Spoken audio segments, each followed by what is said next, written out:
আলাইকুম। অনেক রাত হয়ে গিয়েছে, আপনারা নিশ্চয়ই এর মধ্যে খবর দেখেছেন বা খবর পেয়েছেন সেই ময়মনসিংহে গিয়েছি। ময়মনসিংহ থেকে গাজীপুর মিটিং শেষ করে আপনাদের এখানে আসলাম। আপনাদের এখানে আসার কথা ছিল সেই সন্ধ্যা সময়, কিন্তু আস্তে আস্তে রাত বেজে গেছে 1টা।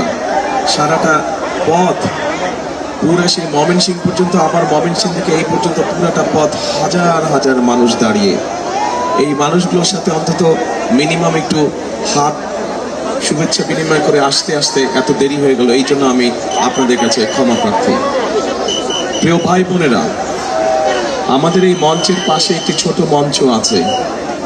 এই মঞ্চে গুম এবং খুন পরিবারের সহকর্মী সহ এলাকার ছেলেরা গুম খুনের শিকার হয়েছে সেই পরিবার সহ এলাকার ছেলেরা গুম খুনের শিকার হয়েছে সেই পরিবারের সদস্যরা এখানে আছেন।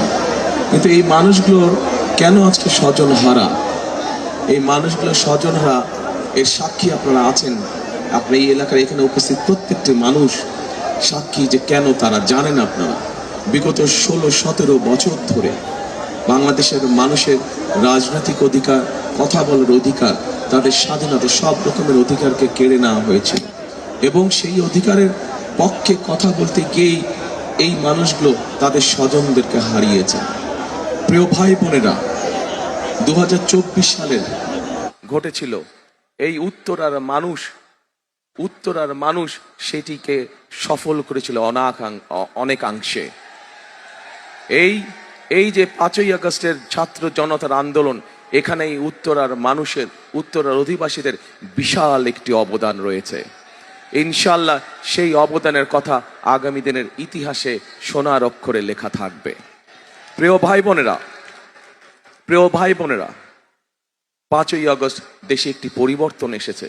বহু ত্যাগ, বহু রক্তের বিনিময়, বহু জানের বিনিময়, কোরবানির বিনিময় এই পরিবর্তন এসেছে। কাজে আমাদেরকে এই পরিবর্তনের ধারাকে আমাদের ধরে রাখতে হবে। এই পরিবর্তনের ধারা কি? এই পরিবর্তনের ধারা হচ্ছে দেশে গণতন্ত্রকে প্রতিষ্ঠিত করতে হবে। এই পরিবর্তনের ধারা হচ্ছে দেশে মানুষের রাজনৈতিক অধিকারকে প্রতিষ্ঠিত করতে হবে। এই পরিবর্তনের ধারা হচ্ছে দেশে মানুষের কথা বলার অধিকারকে রক্ষা করতে হবে। এই পরিবর্তনের ধারা হচ্ছে দেশে মানুষের ভোটের অধিকারকে শক্ত ভিত্তির উপর স্থাপন করতে হবে, যাতে করে আগামী দিন আর কোনো স্বৈরাচার এসে এই দেশের মানুষের রাজনৈতিক অধিকার সহ অন্য সকল নাগরিক অধিকার কেড়ে নিতে না পারে। এবং এই দায়িত্ব উত্তরার মানুষ সহ সারা বাংলাদেশের গণতন্ত্রকে মানুষ যদি সজাগ থাকে, তাহলে আমাদের কাছ থেকে এই অধিকার কেউ কেড়ে নিতে পারবে না। প্রিয় ভাই বোনেরা, আজ রাত অনেক হয়েছে। আপনারা গত 7-8 ঘন্টা ধরে এখানে অপেক্ষা করছেন আমার অপেক্ষায়। কাজেই বক্তব্য দীর্ঘায়িত করব না। সামনের 12 তারিখে নির্বাচন। এই নির্বাচনে স্বাভাবিকভাবেই আমরা নির্বাচনের সময় দেখছি যে এক দল আরেক দল সম্পর্কে বিভিন্ন রকম কথাবার্তা বলছে। আজকে যদি আমিও আপনাদের সামনে এখানে দাঁড়িয়ে বিভিন্ন রাজনৈতিক দল সম্পর্কে বিভিন্ন কথা বলি, তাতে কোনো লাভ হবে কি? তাতে কোনো লাভ হবে না। জনগণের তাতে তেমন কোনো উপকার হবে না। কাজেই আজকে আমাদেরকে ঠান্ডা মাথায় বসে চিন্তা করতে হবে, আলাপ আলোচনা করতে হবে, সিদ্ধান্ত নিতে হবে যে কি কি কাজ করলে জনগণের সমস্যার সমাধান কিছুটা হলেও লাঘব হয়। উত্তরার মানুষের সমস্যার সমাধান, ঢাকা শহরে, ঢাকা মহানগরীর মানুষের সমস্যার সমাধান সহ সমগ্র বাংলাদেশের খেটে খাওয়া মানুষের সমস্যার সমাধান একটু হলেও কিভাবে লাঘব করা সম্ভব হয়, সেই বিষয়গুলো নিয়ে আমাদের পরিকল্পনা করতে হবে, সেই বিষয়গুলো নিয়ে আমাদেরকে চিন্তা ভাবনা করতে হবে এবং সেই বিষয়গুলো আমাদেরকে বাস্তবায়নের কাজ করতে হবে। সেই বিষয়গুলো নিয়ে আমাদেরকে কাজ করতে হবে। প্রিয় ভাই বোনেরা, আমি জানি এই এলাকার মানুষের কিছু সমস্যা। এর মধ্যে আমরা খোঁজ খবর করেছি যে এই এলাকার মানুষের কি কি সমস্যা। এলাকার মানুষের একটি প্রধান সমস্যা হচ্ছে আপনারা প্রতি মাসে বিল দেন, কিন্তু গ্যাস ঠিকভাবে আপনারা পান না। তাতে বিভিন্ন রকমের সমস্যার সমাধান হয়। প্রিয় ভাই বোনেরা, এই সমস্যা শুধু এই এলাকার মানুষের সমস্যা না, সমগ্র দেশে বিগত সময় আমরা দেখেছি কোনোভাবেই দেশে নতুন গ্যাস কূপের সন্ধান করতে দেওয়া হয়নি।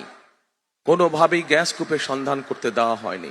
আমাদেরকে এই সমস্যার সমাধান করতে হবে, যেমন আপনাদেরকে এই সমস্যার হাত থেকে রক্ষা করতে হবে। একইভাবে এই সমস্যার সমাধানের মাধ্যমে আমাদেরকে নতুন মিল, ফ্যাক্টরি, কলকারখানা তৈরি করতে হবে, যাতে করে আমরা দেশের মানুষের কর্মসংস্থানের ব্যবস্থা করতে পারি। প্রিয় ভাই বোনেরা, এখানে মানুষের অনেক দিনের একটি দাবি, বিশেষ করে মধ্যবিত্ত নিম্নবিত্ত মানুষ, তাদের জন্য একটি হাসপাতালের প্রয়োজন। এই এলাকার তাদের চিকিৎসা সুবিধার জন্য একটি হাসপাতালের প্রয়োজন।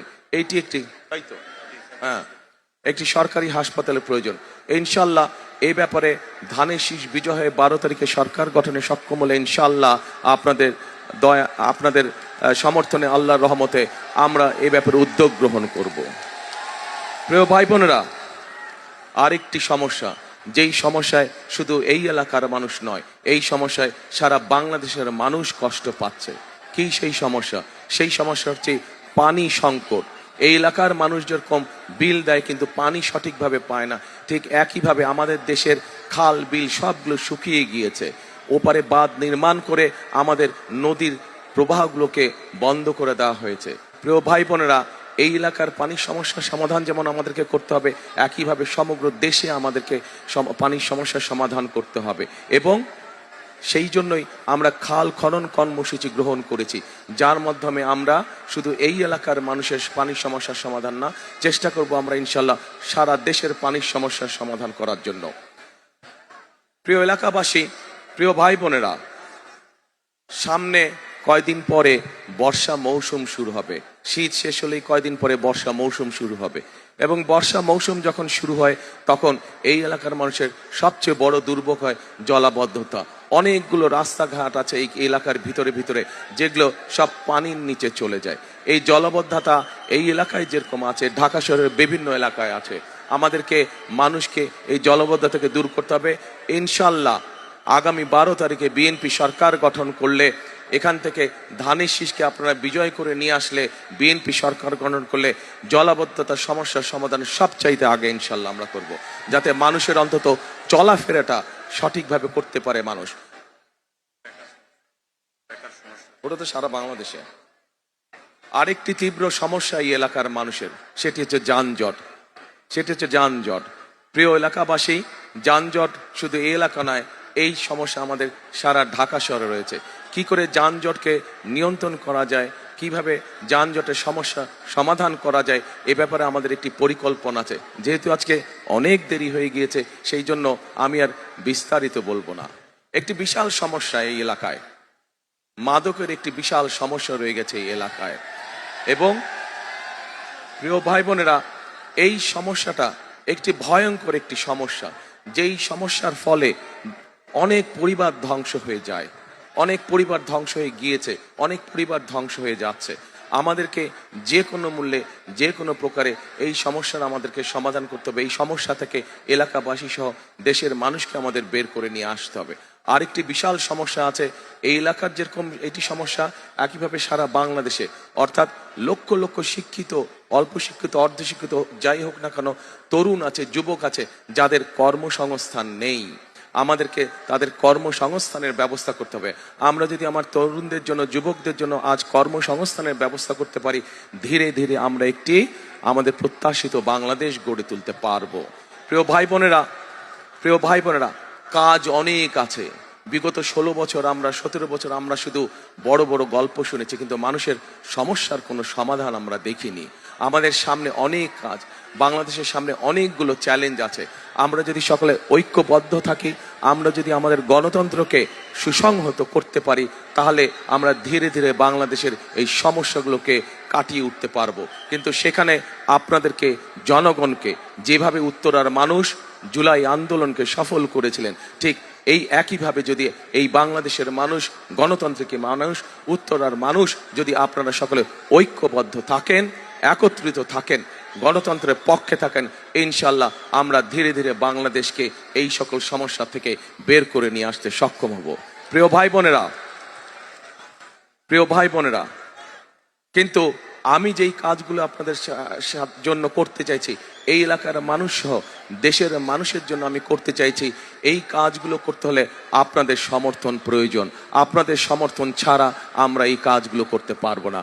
এই যেই কাজগুলো আমরা করতে চাইছি, যেই পরিকল্পনাগুলো আমরা নিয়েছি, আপনারা কি মনে করেন এই কাজগুলো আমরা যদি করতে সক্ষম হই আপনাদের সমস্যার সমাধান কিছুটা হলেও হবে?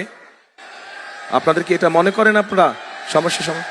তাহলে প্রিয় ভাই বোনেরা, প্রিয় এলাকাবাসী, আপনাদের সমর্থন দরকার। আপনাদের সমর্থন ছাড়া কিন্তু আমরা করতে পারবো না। এবং আপনাদের সমর্থন হচ্ছে ধানের শীষকে বিজয়ী করতে হবে। ধানের শীষকে বিজয়ী করতে পারলে আমাদের হাত শক্তিশালী হবে। আমাদের হাত শক্তিশালী হলে ইনশাল্লাহ আমরা এলাকার সমস্যার সমাধানগুলো করতে সক্ষম হব। আগামী 12 তারিখে নির্বাচন, যেই নির্বাচন ছিল, যেই অধিকার বহু কষ্টের বিনিময় এই দেশের মানুষ অর্জন করেছে। প্রিয় সহকর্মীবৃন্দ, প্রিয় এলাকাবাসী ভাই বোনেরা, এই অধিকারের বিরুদ্ধে একটি পক্ষ আগেও যেমন ষড়যন্ত্র করেছিল, অধিকারকে কেড়ে নিয়ে গিয়েছিল, ঠিক এখনো কেউ কেউ এর বিরুদ্ধে আবার ষড়যন্ত্র শুরু করেছে। একটু আগে আমি বলেছি, আপনারা যদি সকলে আমাদেরকে সমর্থন দেন তাহলে যে কোনো ষড়যন্ত্রকে আমরা ছিন্ন করে বেরিয়ে আসতে পারবো। আপনারা যদি সমর্থন দেন তাহলে যে কোনো ষড়যন্ত্রের বেড়াজাল থেকে আমরা বাংলাদেশকে বের করে নিয়ে আসতে পারবো। সেজন্যই প্রিয় ভাই বোনেরা, আগামী 12 তারিখে আপনাদের একটি গুরুত্বপূর্ণ কাজ রয়েছে। এই দেশের মানুষের গণতান্ত্রিক অধিকারকে প্রতিষ্ঠিত করার জন্য, এই দেশের মানুষের প্রত্যাশিত আগামী দিনে প্রত্যাশিত বাংলাদেশকে গড়ে তোলার জন্য আপনাদের একটি গুরুত্বপূর্ণ ভূমিকা রয়েছে। এখন আমি যদি আপনাদের কাছে জানতে চাই কি সেই ভূমিকা আপনাদের যেটি পালন করতে হবে, বলবেন কি আপনারা? যে বুঝি না কিচ্ছু বোঝা যায় না। ধানের শীষকে জয়যোগ করতে হবে, রাইট। তাহলে আসুন, এই যে আজকে আপনারা এত রাত এত কষ্ট করে এখানে দাঁড়িয়ে আছেন, এই শক্তিকে, এই যে এই ধৈর্যকে আমরা ভোটে পরিণত করি। ধানের শীষের পক্ষে ভোটে আমরা পরিণত করি।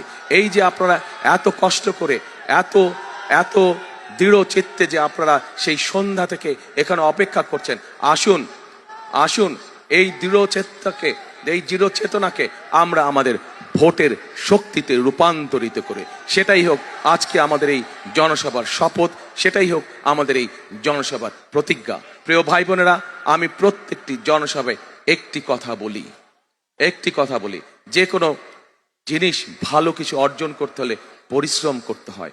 পরিশ্রম করলেই যে কোনো জিনিস ভালো কিছু অর্জন করা সম্ভব হয়। সেজন্য আমি একটি কথা সব জায়গায় বলি, যে কথাটা আমি নিজে বিশ্বাস করি।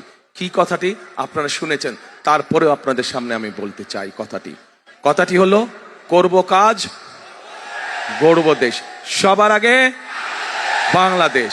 করব কাজ, সবার আগে ইনশাআল্লাহ। আবার দেখা হবে, আরেকদিন ইনশাআল্লাহ আসবো। 12 তারিখের পরে ইনশাআল্লাহ আমরা আবার মিলিত হব, হাসি মুখে মিলিত হব ইনশাআল্লাহ। তখন আরো অনেক লম্বা সময় বক্তব্য রাখবো।